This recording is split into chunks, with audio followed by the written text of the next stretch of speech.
Welcome to PYQpedia।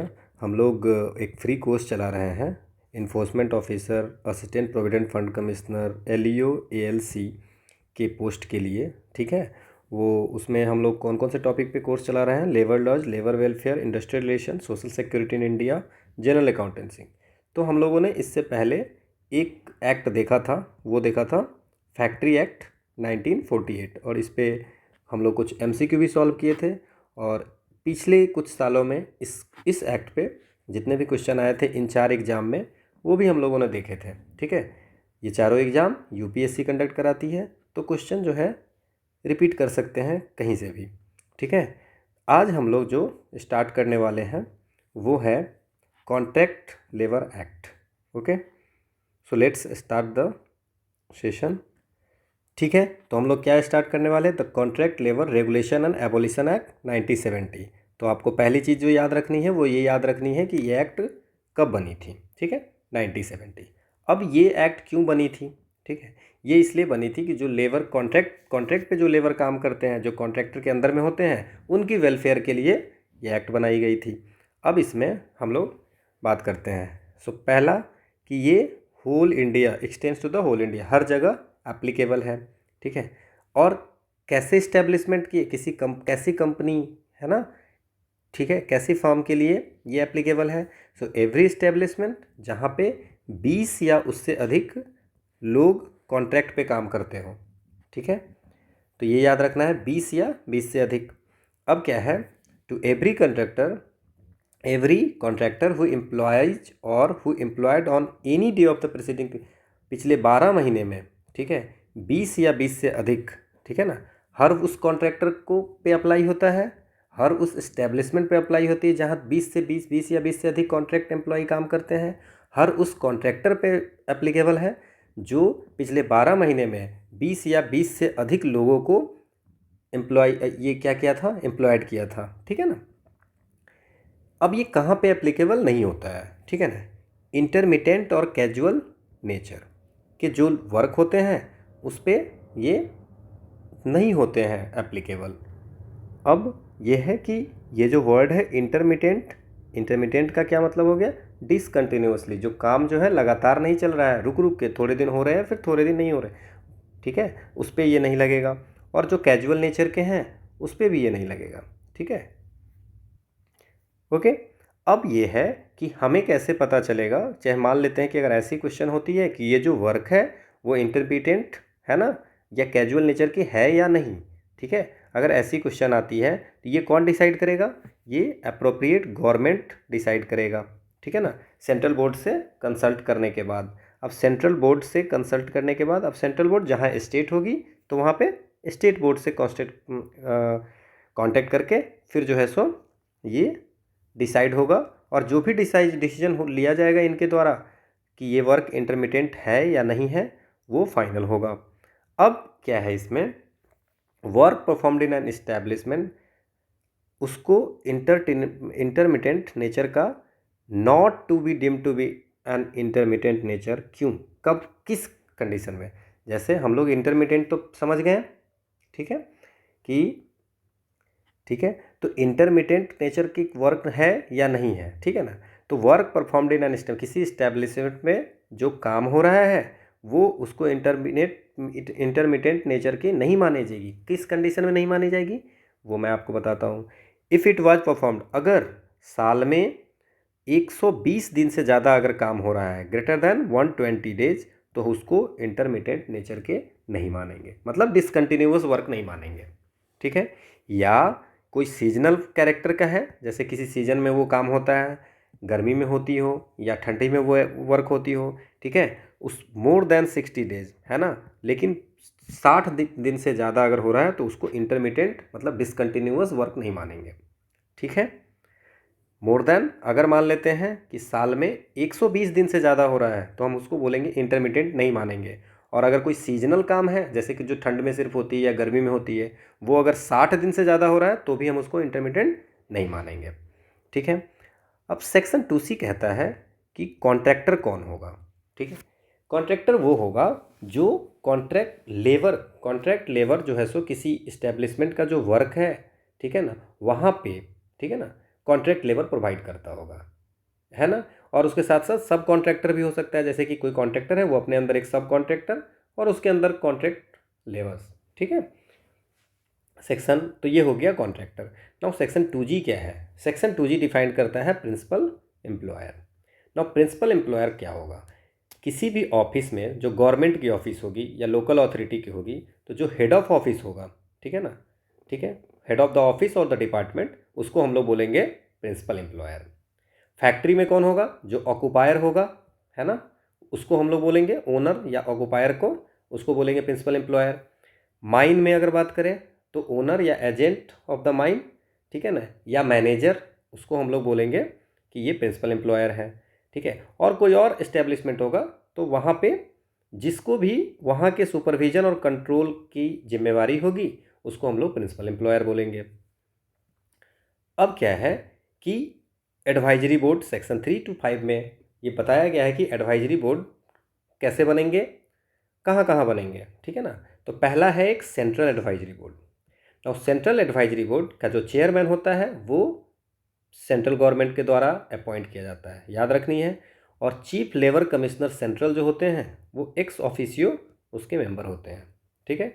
मतलब by default जो CLC होते हैं, CLC सेंट्रल, वो बाय डिफ़ॉल्ट मेंबर हो जाते हैं, ठीक है ना। जो CLC होंगे वो मेंबर हो जाएंगे।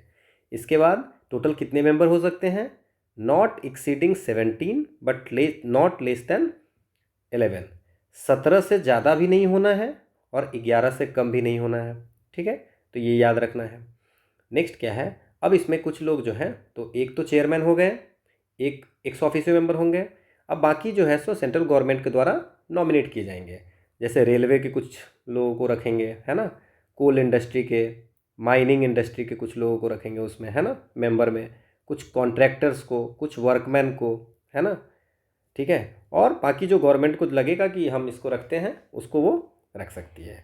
लेकिन एक चीज़ में ध्यान देना है कि जो number of members nominated to represent the workman shall not be less than number of members nominated to represent the principal employer and the contractor, ठीक है। तो प्रिंसिपल एम्प्लॉयर के जितने भी लोग होंगे और कॉन्ट्रैक्टर के होंगे, है ना, तो जो मेंबर होंगे, जो number of members nominated to represent the workman, तो वर्कमैन का जितना लोग होगा, ठीक है ना, उसी के बराबर या उससे अधिक होगा, लेस देन नहीं होगा, नॉम, ठीक है ना। प्रिंसिपल एम्प्लॉयर और कॉन्ट्रैक्टर के जो लोग होंगे वो ज़्यादा नहीं होंगे, नहीं तो वो क्या हो जाएंगे, इन पे वेटेज उनकी ज़्यादा हो जाएगी, ठीक है। तो ये ध्यान रखना है। नेक्स्ट क्या है? फिर होती है एक state advisory board. State advisory board के चेयरमैन को कौन अपॉइंट करेगा? स्टेट गवर्नमेंट, ठीक है। और जो लेबर कमिश्नर होंगे वो एक्स ऑफिशियो मेंबर होंगे। अगर लेबर कमिश्नर नहीं होंगे तो उनके अब्सेंस में कोई भी जो स्टेट गवर्नमेंट के द्वारा नॉमिनेट किया जाएगा कोई भी ऑफिसर, वो होंगे मेंबर, ठीक है। अब वहाँ पे क्या था? 17 मेंबर से ज़्यादा नहीं हो सकती और कम से कम 11 होनी है। यहाँ पे क्या है? 11 से ज़्यादा नहीं हो सकता है और कम से कम 9 मेंबर तो होने ही चाहिए, ठीक है। अब द स्टेट गवर्नमेंट किसको नॉमिनेट करेगा? गवर्नमेंट के कुछ लोग होंगे, कुछ इंडस्ट्री से लोग होंगे, कुछ कॉन्ट्रैक्टर से होंगे, कुछ वर्कमैन से होंगे। पर ध्यान रखना है कि जो प्रिंसिपल एम्प्लॉयर होगा, ठीक है ना, और जो कॉन्ट्रैक्टर होगा उसकी संख्या वर्कमैन के सामने ज़्यादा नहीं होनी चाहिए, ठीक है। अब क्या है? Registration of establishment employing contract. जिस इस्टेब्लिशमेंट में कॉन्ट्रैक्ट लेबर की जो एम्प्लॉयमेंट होती है वो उस इस्टेब्लिशमेंट में को क्या करना होता है? एक एप्लीकेशन देना होता है ना, ऑफिसर को, है ना, रजिस्ट्रिंग ऑफिसर के पास, एक कि हमारे यहाँ कुछ कॉन्ट्रैक्ट एम्प्लॉई काम करने वाले हैं, ठीक है। तो ये सेक्शन 7 कहती है। अब क्या है कि उसकी रजिस्ट्रेशन भी रिवोक हो सकती है अगर वो कुछ गलत इन्फॉर्मेशन दे करके वो क्या की है, रजिस्टर करवाए हैं, है ना, कुछ फैक्ट नहीं दिए हैं अच्छी, है ना, या कोई भी ऐसा रीज़न होगा, ठीक है ना, उससे क्या होगा कि रिवोकेशन भी हो सकती है रजिस्ट्रेशन की। अब क्या है? कॉन्ट्रैक्टर को मिलती है लाइसेंस। सेक्शन 11 to 15 कहती है कि हर कॉन्ट्रैक्टर को एक लाइसेंस चाहिए और लाइसेंस के लिए उनको क्या करना पड़ता है? एप्लीकेशन देना पड़ेगा एक प्रिस्क्राइब्ड फॉर्म में। उसमें किस इस्टेब्लिशमेंट में, है ना, एम्प्लॉयमेंट करानी है लेबर को, है ना, कौन सा काम है ना, ठीक है, work for which the contract labour is to be employed, ठीक है ना, कैसा वर्क है, नेचर ऑफ प्रोसेस ऑपरेशंस, है ना, ये सब चीज़ें उनको पता नहीं पड़ती है, वहाँ से मिलती है लाइसेंस। अगर मान लेते हैं कि गवर्नमेंट जो अभी लाइसेंस जो ऑफिसर देंगे, वो ऑफिसर अगर मान लेते हैं उनको ऐसा लगता है कि इनको लाइसेंस नहीं देना चाहिए, ठीक है, चाहे वो रजिस्ट्रेशन का हो, रजिस्ट्रेशन में भी अगर उनको लग रहा है कि इनको रजिस्ट्रेशन नहीं देनी चाहिए इस इस्टेब्लिशमेंट को, ठीक है, तो आपको याद रखना है कि कॉन्ट्रैक्टर को अलग लाइसेंस मिलती है और जिस इस्टेब्लिशमेंट में कॉन्ट्रैक्ट एम्प्लॉई को काम करना है उस इस्टेब्लिशमेंट को भी लेना पड़ता है, अलग से रजिस्ट्रेशन उसको करवानी पड़ती है। अगर मान लेते हैं कि ऑफिसर ने उसको रजिस्ट्रेशन अप्रूव नहीं की या लाइसेंस नहीं दिया, तो आप क्या कर सकते हो, 30 दिन के अंदर, 30 डेज के अंदर, जिस दिन आपको रिजेक्ट किया गया है, ठीक है ना, रिफ्यूज किया गया है आपको लाइसेंस देना या रजिस्ट्रेशन ग्रांट करना, तो आप क्या कर सकते हैं, अपील कर सकते हैं एपेलेट ऑफिसर को, ठीक है, सेंटर के होंगे तो सेंटर में, स्टेट के होंगे तो स्टेट में, ठीक है। अब क्या है, जो कॉन्ट्रैक्ट लेबर है उसकी वेलफेयर एंड हेल्थ के बारे में भी बात की गई है इस एक्ट में। सेक्शन 16 to 21 कहता है कि वेलफेयर कैसे हो सकती है कॉन्ट्रैक्ट लेबर की। तो इसमें लिखा हुआ है कि कैंटीन होनी चाहिए, अगर 100 से ज़्यादा कॉन्ट्रैक्ट लेबर है तो होनी चाहिए एक कैंटीन, ठीक है। नाउ रेस्ट रूम, अगर कहीं पे ऐसा है कि कॉन्ट्रैक्ट लेबर को अगर रात में रुकना पड़ रहा है, ठीक है, या ठीक है, वर्क जो है ना, लाइकली टू कंटिन्यू फॉर 3 महीने या यदि, या कोई ऐसा काम है जो 3 महीने से ज़्यादा तक दिन तक चलने वाले हैं, तो उसके में हमें करना पड़ता है व्यवस्था रेस्ट रूम की, ठीक है ना, इस्टेब्लिशमेंट को रेस्ट रूम की व्यवस्था करनी होती है, जिसकी floor area 1.1 square metre of each person, जितने एम्प्लॉई हैं हर एम्प्लॉई का 1.1 स्क्वायर मीटर का कम से कम स्पेस होनी चाहिए, ठीक है। और क्या चीज़ होनी चाहिए, जैसे sufficient supply of wholesome drinking water की व्यवस्था होनी चाहिए, सफिशियंट है ना, लैट्रिन्स होनी चाहिए सफिशियंट, कम से कम एक लैट्रिन 25 मेल पे एक लैट्रिन एंड 25 फीमेल पे कम से कम एक लैट्रिन होनी चाहिए। ये चलेगा कब तक, पहला 100 तक, उसके बाद हर 50 पे, ठीक है ना, एक लैट्रिन होनी चाहिए। इसी तरह यूरिनल भी होनी चाहिए, हर 50 मेल पे एक यूरिनल, हर 50 फीमेल पे एक यूरिनल, है ना। ये 500 एम्प्लॉय तक तो ऐसे ही चलेगा। फिर हर 100 पे हर 100 मेल या फीमेल पे एक यूरिनल देना पड़ेगा। वॉशिंग फैसिलिटीज़ भी होगी वहाँ पे व्यवस्था करनी चाहिए, है ना। फर्स्ट एड फैसिलिटी भी होनी चाहिए, कम से कम जहाँ पे भी 150 कॉन्ट्रैक्ट लेबर होंगे तो वहाँ पे कम से कम एक फर्स्ट एड बॉक्स होनी चाहिए, है ना।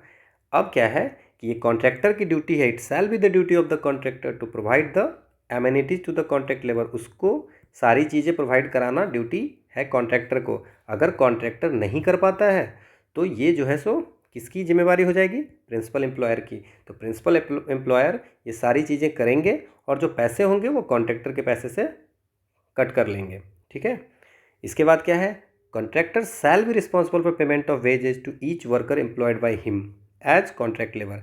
जितने भी एक कॉन्ट्रैक्टर के अंदर में कॉन्ट्रैक्ट लेबर होंगे उनकी जो वेज की रिस्पॉन्सिबिलिटी होगी वो कॉन्ट्रैक्टर की होगी। अगर वो नहीं देते हैं, ठीक है, कुछ पीरियड है जो 30 दिन के अंदर में, 30 डेज के अंदर में अगर वो वेज पे नहीं करते हैं तो वो कौन क्या करेंगे, ठीक है, तो प्रिंसिपल एम्प्लॉयर जो होगा वो उनको वेज पे करना होगा और वो फिर वो उनमें से कैंसिल कर लेंगे, ठीक है, कॉन्ट्रैक्टर की जो पेमेंट होगी उसमें से कट करेंगे।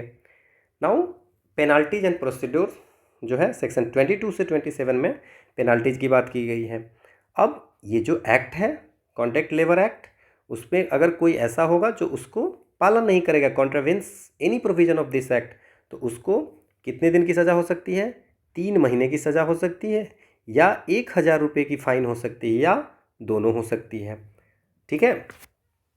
एडिशनल फाइन भी हो सकती है ना, या ऐसा हो सकता है कि जितना दिन वो रूल को फॉलो नहीं करेंगे 100 रुपीज़ एवरी डे, ठीक है, उनको देना पड़ेगा। इसके बाद एक और चीज़ है कि no court shall take cognition of any offence under this act. कोई कोर्ट खुद से इसको एक्सेप्ट नहीं करेगा, खुद से कॉग्निजेंस नहीं लेगा जब तक कि एक कंप्लेन आप नहीं करते हो, है ना, राइटिंग में, किसको, इंस्पेक्टर को, ठीक है। और कोई भी कोर्ट जो प्रेसिडेंसी मजिस्ट्रेट से कम वाली कोर्ट है वो, और magistrate of the first class उससे कम वाले, ठीक है ना, क्या करेगा? ओके, तो बिन आप कोई भी कोड खुद से कॉग्निजेंस नहीं लेगा, आपको रिटन में इंस्पेक्टर को देना पड़ेगा या प्रेसिडेंसी कोई मजिस्ट्रेट को या फर्स्ट क्लास के मजिस्ट्रेट को, ठीक है। Again, no court shall take cognizance of an offence punishable under this act unless the complaint thereof is made within 3 months from the date on which. अब complain तो आप कर सकते हो, है ना, लेकिन कंप्लेन कब तक कर सकते हो? Within 3 months from the date on which alleged commission of the offence. जो ऑफेंस हुआ है वो जिस दिन हुआ है उससे 3 महीने के अंदर में आपको कोर्ट को बतानी पड़ेगी, इंस्पेक्टर को बतानी पड़ेगी। अगर आप नहीं बताते हो तो वो आपको वैलिड नहीं होगा, है ना, ठीक है। अब इसमें एक चीज़ और है, क्या है कि अगर इंस्पेक्टर ने कुछ ऑर्डर दिया है किसी इस्टेब्लिशमेंट को और उसकी बात नहीं मान रहे हैं तो विद इन 6 month, ठीक है ना, कंप्लेन किया जा सकता है कोर्ट में इंस्पेक्टर के द्वारा। नाउ इंस्पेक्टर जो है वो सेक्शन 28 में इंस्पेक्टर के पावर के बारे में लिखी गई है। अब इंस्पेक्टर क्या क्या कर सकता है, ठीक है, सारी रिकॉर्ड्स देख सकते हैं, examine the register records and notice, कितने लोग काम किए हैं, कितने कॉन्ट्रैक्ट लेबर काम किए हैं, कितने पैसे दिए हैं, ठीक है। किसी भी फैक्ट्री में, है ना, प्रीमाइसेज, फैक्ट्री के प्रीमाइसेज में एंटर कर सकता है, किसी प्रीमाइसेज को एग्जामिन कर सकता है, ठीक है ना, किसी भी जो रजिस्टर्स होंगे, रिकॉर्ड्स होंगे, उसको वो सीज कर सकता है, ठीक है। And photographs of such recording, कुछ मेजरमेंट्स फोटोग्राफ ले सकते हैं कि जो एक्ट के अनुसार से सारा कुछ हो रहा है कि नहीं, है ना, ठीक है, और उनको रजिस्टर और डॉक्यूमेंट्स उनको प्रोवाइड कराना होगा, ठीक है। So this is all about the contract labour act 1970, ठीक है। In next video we are going to solve some MCQs on this act. So thanks for watching. Or for PDF you can join PYQ_pedia. So thanks for watching.